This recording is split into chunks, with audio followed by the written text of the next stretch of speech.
Welcome back. This is chapter 27 of The Shadows of Doom. The force hit Ivy's bell and then crashed into her, leaving her winded. She bent over, holding her stomach, the pain spreading to her chest. "Stop!" she called, hoping Lady Cramington might pause and at least give her time to think.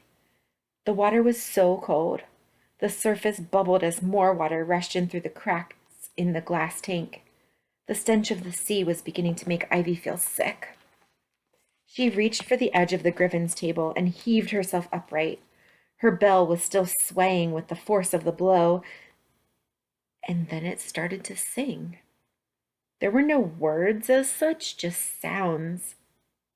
The bell had an operatic voice that filled the air, making the water tremble.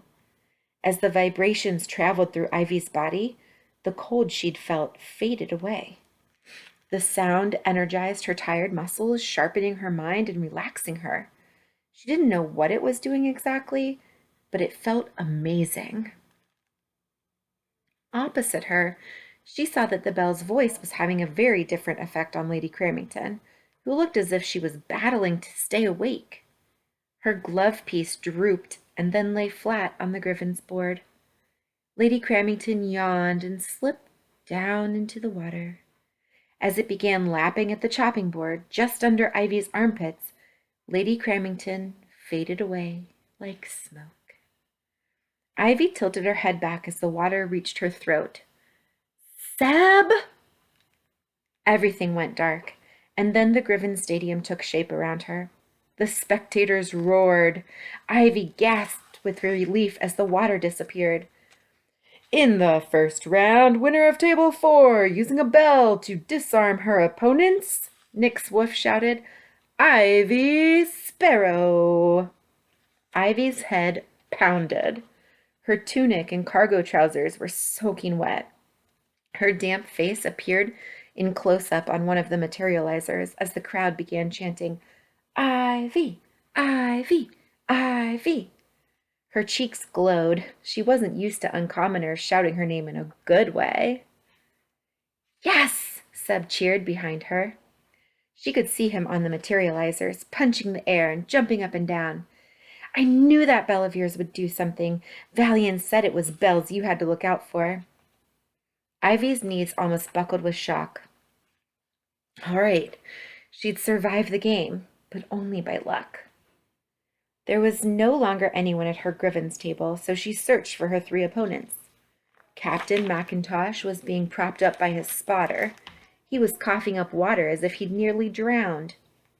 Colin Mint was being bandaged by a team of medics, while Lady Cramington was lying snoring on the stadium floor. Ivy checked the other Griffin's tables. Not all players had been so fortunate. 2 contestants from table 2 were being carried out of the stadium on stretchers, their spotters pale-faced and trembling. Nick's woof announced the winners of the 3 other tables. Their games had all lasted at least 2 rounds. Only Ivy's had been over after the first. She was surprised but delighted to find that Alexander Brewster had beaten his opponents on table 3. Their eyes met as his face was projected onto a materializer, and he smiled with relief. Carson Krevich was the winner of table 1, and, with a sinking feeling, Ivy saw that Francois Filigree was table 2's champion. As the winners took their places around the final table, an eerie silence came over the stadium. Ivy combed the stands, searching for Mr. Punch. He should be back by now.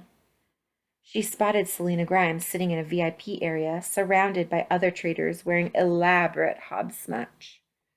The jar of shadows wasn't with her. Ivy wondered where she was hiding it. Focusing on the game again, she smiled glumly at Alexander Brewster opposite. She couldn't believe that he had no spotter. Using her whispering, she checked to see if he was alive. The silence confirmed it. Without a spotter, Alexander was putting himself in great danger. He gazed into the audience, his arms trembling. Ivy assumed he was looking for his father. Francois Filigree stood on tiptoe, trying to see over the table. Ivy wished she had X-ray vision so she could see the expression behind his no mask. Nick's woof cleared his throat into the uncommon conch shell. "Let the final game commence!" Goose pimples rippled across Ivy's skin. She shifted her weight from one foot to the other. As Nick's woof offered Alexander the first choice of Griven's pieces, Ivy studied Carson Krevich. He had no spotter, so she checked with her whispering. He was one of the dead. Nick's woof handed the box of Griven's pieces to Filigree. Ivy concentrated hard, trying to block out the noise from the stadium. Filigree selected a glove, a suitcase, and a bell carved from dark red wood and placed them on the chopping board. The spectators oohed and awed, but Ivy didn't hear them. What she heard was a very different sound, a hushed voice. It didn't drift around like the whispers of the dead. It sounded muffled, trapped. Ivy scanned the Griven's table.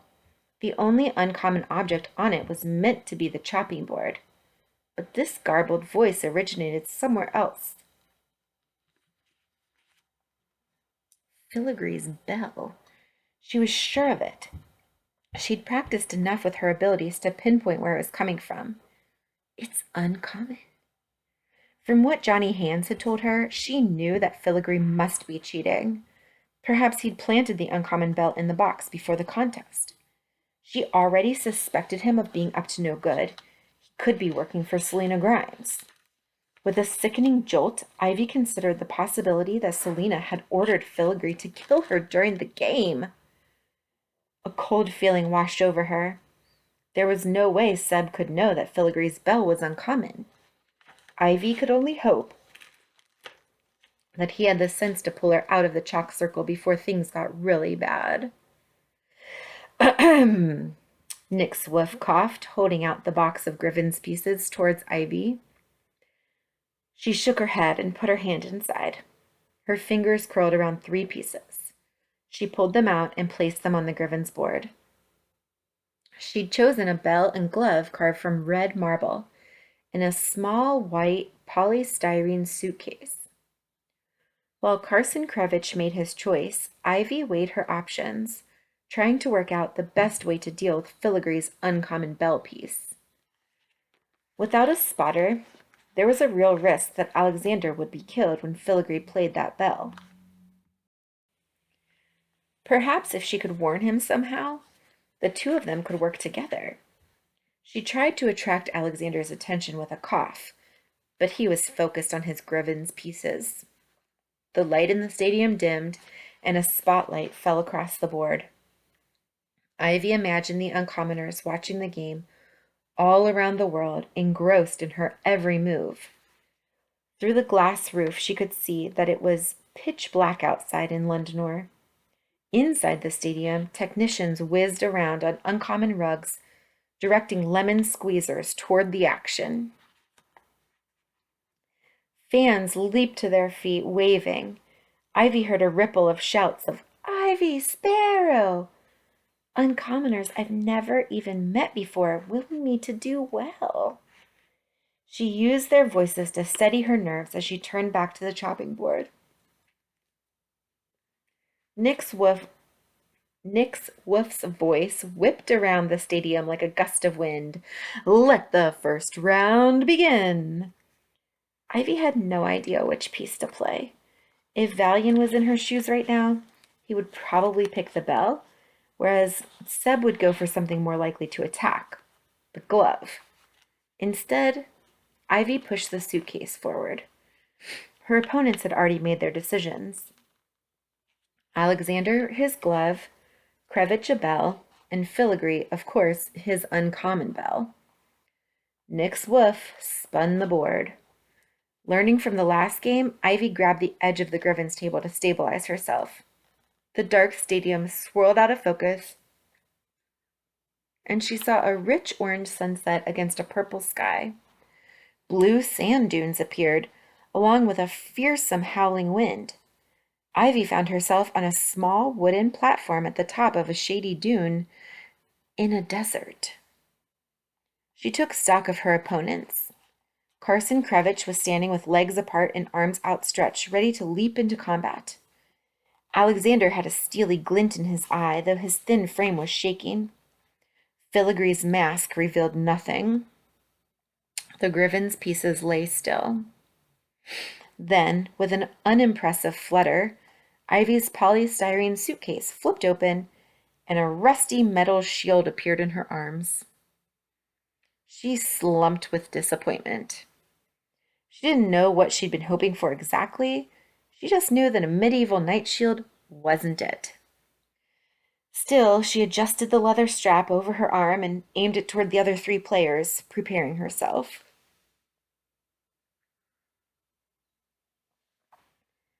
Alexander's glove flexed its fingers, made a fist, and then slammed down onto the chopping board with a loud bang. 3 giant cracks appeared in the wooden platform under the table, each snaking toward one of Alexander's opponents. Ivy steadied herself as the ground rumbled. The wind over the dunes picked up, the platform trembling beneath her feet. The crevices were deep. She guessed that if she fell in, it would be the end of her game. She clutched her shield tightly, bracing herself as the fissure reached her toes. Her shield wobbled, but the fault line came to a stop. She gave a crooked smile. Maybe the rusty piece of metal on her arm wasn't so useless after all. Filigree managed to outjump his crevice on unnaturally springy legs, though it left him stranded on a wooden island a few yards from the table. Judging from Carson Krevich's darting eyes, he hadn't formulated a plan to avoid Alexander's attack. When his bell piece rang out and the wood stopped splintering, Krevich smiled wickedly as an imperious voice emerged from the bell, talking in a language Ivy didn't understand. Outside the chalk circle, a mass of skinny black and yellow snakes wriggled out of the sand, their tongues tasting the air. Ivy turned her back on the Griven's table and directed her shield toward the snakes, though she didn't know what good it would do. She looked over her shoulder at her opponents. Alexander had managed to hop onto a snake-free island, but Filigree wasn't reacting at all. Instead, his legs jerked. It looked as if there was something trapped under his jacket.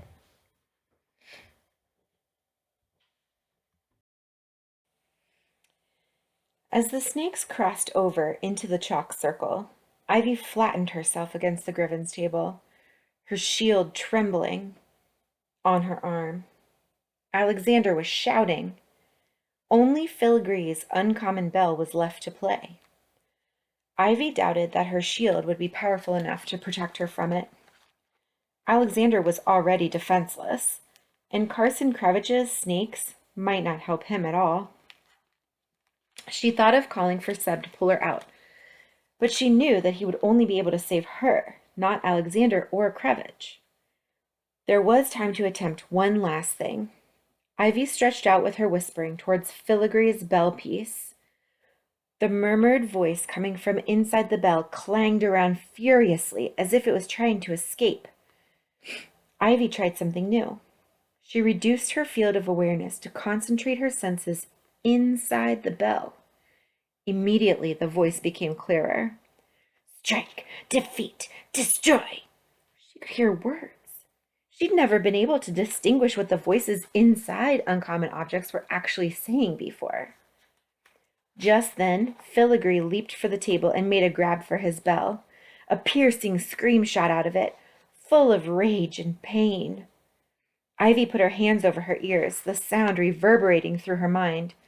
She felt a wave of heat as a wall of black and purple flames rose around the chalk circle. Blackfire.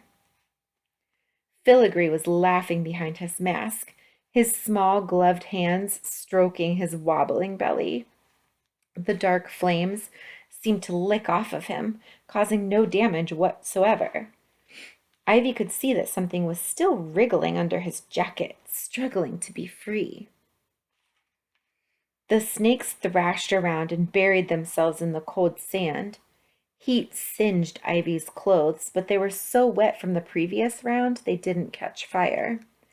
She hid her face behind her shield, gasping for air. Smoke was seeping into her lungs, stinging the back of her throat. And the flames were getting stronger. "Seb!" she cried. "Seb!" She heard a loud pop, and an unmistakable silhouette appeared behind the black fire. "Seb!" she wheezed. He was floundering on the other side of the flames, waving his arms and jumping up and down. Ivy wasn't sure what was going on, but it looked as if he couldn't get through. Cowering behind her shield, she realized that Filigree's uncommon bell piece must have had something to do with it. Maybe this had been Filigree's plan all along, to prevent Ivy's spotter from saving her. She knew that if there was no way for her to be rescued, she only had one option left. "I've got to stop that bell." Her body was weak. She needed oxygen. She summoned all her energy and reached out with her senses till she found the bell's voice amidst the roar of the flames. She'd never heard anything so angry, so intent on destruction. "Strike them down, defeat all, destroy." As a last resort, she decided to try to reason with it, though she'd never communicated with the trapped soul inside an object before. Gasping for air, she managed to project words at the bell, but it didn't seem to understand her. Then she tried soothing thoughts, memories of soft music and still water, a clear blue sky, a peaceful ocean, all the things that made her feel calm. "Strike, defeat, tired, desperate." Slowly the voice grew tranquil. Ivy heard it mumbling in exhausted tones and sighing. She heaved cold air into her lungs as she peered out from behind her shield. The flames were subsiding. "What is this?" Filigree shouted. Ivy lowered her shield slightly and saw that he was hitting the Griven's bell, attempting to make the flames return. "No!" Ivy yelled. She concentrated on the bell with all her might, trying to comfort the soul trapped within it. She could feel it growing angrier, not at her and the other two competitors, but at the person who was hitting it. All at once, black fire shot up behind Filigree. He cursed the bell and started to bat the flames away with his fire-retardant gloves. Alexander and Carson Krevich shuffled to the edge of the chalk circle, not sure what was going on, but scarcely able to believe their luck. Ivy studied Filigree closely. His white mask had started to melt in the heat, and a face was emerging beneath it. A very green face. 6 spindly legs burst free of Filigree's stomach, and the spiky, mantis-like body of Jack in the Green sprang out of the torn overcoat. What was left of the furniture trader's Japanese no-mask dripped like milk over the assassin's smooth green features. Ivy stumbled back. Francois Filigree had been Jack in the Green all along, but why had he used a costume to disguise himself rather than shape-shifting?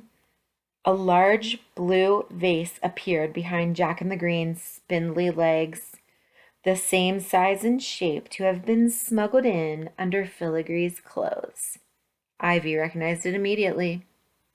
The Jar of Shadows. She had to get a hold of it somehow. Jack in the Green growled and lunged at her with his barbed pincers, but a barricade of black and purple flames rose up between the two of them, stopping him just in time. Ivy knew she needed to act before he could open the jar. She reached out with her senses to the Griven's bell. Its voice was confused and frantic, intent on destroying Jack in the Green. Before she had time to do anything about it, the fire gave one last roar, drowning out all other sounds. And then Jack in the Green was engulfed in flames. Immediately her surroundings changed. The smoky purple desert vanished and the spitting of flames was silenced. Instead, raucous applause and angry shouts spread through the air. They were back in the stadium. People were pointing and jeering. An underguard troop ran onto the stadium floor toward Jack in the Green, who was shouting angrily, his skin charred and smoking. The jar of shadows was still standing on the other side of the Gribbons table, unharmed. Nick's woof came forward and announced, "Our champion is—" He hesitated. Ivy saw her face appear on a materializer and was surprised that she didn't look worse. Her skin was sooty, her hair frazzled and singed, but she didn't have a scratch on her. That ancient shield must have protected her better than she'd expected. The materializers then showed a wheezing Alexander and Carson Krevich, who both had blistered cheeks. "Ivy Sparrow," Nick's woof decided finally. Ivy started. She was the winner? The crowd roared with delight, whistling and stamping their feet. There were a few loud boos, but Ivy was too overwhelmed to be bothered by them. She'd won. She'd actually won. Her skin tingled with shock. She caught Alexander's eye as he and Carson Krevich were led away by medical staff. He smiled at her weakly, obviously relieved that it was all over. Nobody had approached the jar of shadows yet.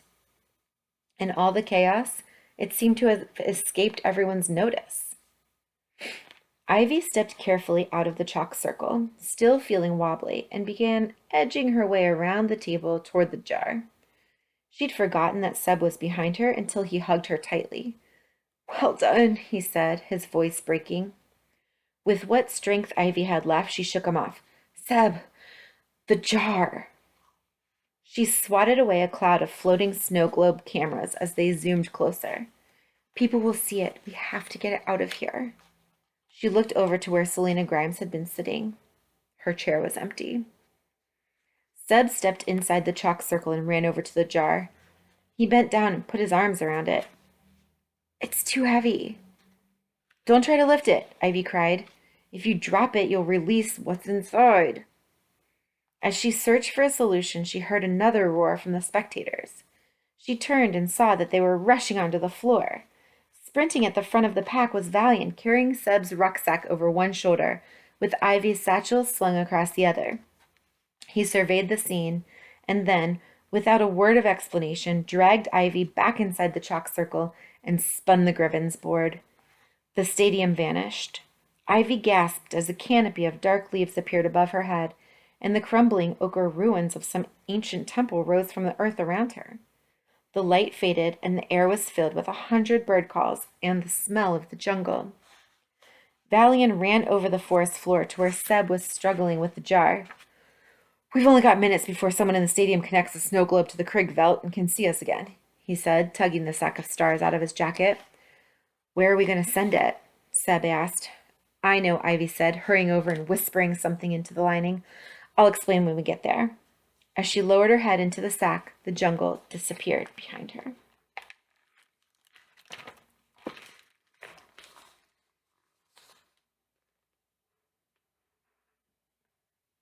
It's a picture of Ivy right after she won and Seb hugging her and all these snow globe cameras all around there at the glass-domed Gribbons Stadium.